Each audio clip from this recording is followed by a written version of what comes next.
You know very well that children don't stay next to their parents all the time, but they follow their parents. If you've tried to take your children or you went with your parent to a store, you notice that you followed them to the store. That's very right. But then you moved around and the child moved around. He went poking something or did something else. In concept, when you create a parenting link between two layers, the child layer can also have its own animation. Let's try this. Let's take the parent now and recreate a certain animation. We'll make it easy and simple. We just use a position. We bring it over here to start with. Then after 1 second, it goes over here. And we try to make it Bezier, nice, something like this. Come back to 2 seconds and move it just over here. And then at 3 seconds at the end, we move it just to over here.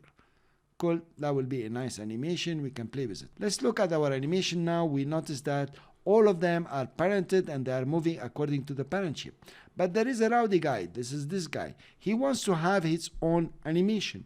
This open position and rotation for the layer number 1, that is baby sheep 5.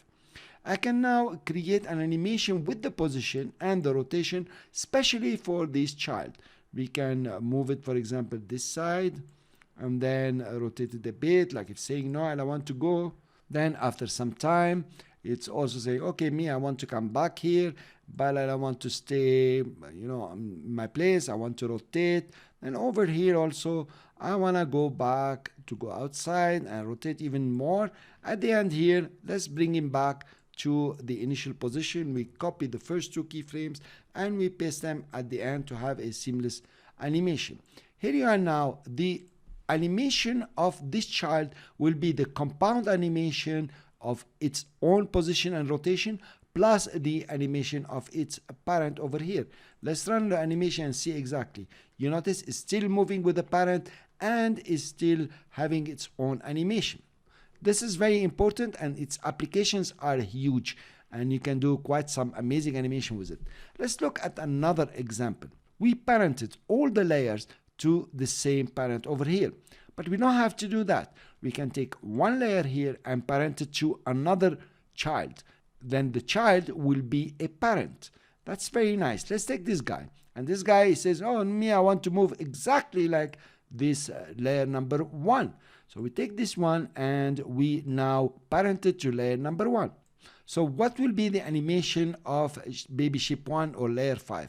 First, it will be the parent animation according to the anchor point of the parent. That's for rotation and scale. That's one. And also it will adopt all the animation of the parent of its parent.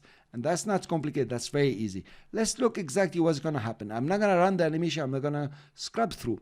You notice that it is rotating according to its parent. That's one. And according to the anchor point of its parent. And it's moving also according to the anchor point of the parent. But also it's following the animation of the grandparent or the parent of its parent.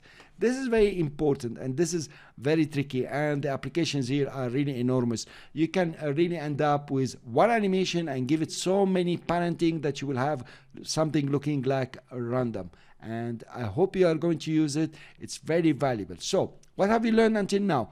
First, you can create a link to parent a layer, and the parented layer will be called the child. Also, the child can have its own animation, and you can link another child to a child, so it becomes a parent, and it follows the combined animation of both parent and grandparent if you want. Thanks very much for listening. I hope this was amusing. I hope it was very nice. In the next lecture, try to put some amazing background here to give it some life.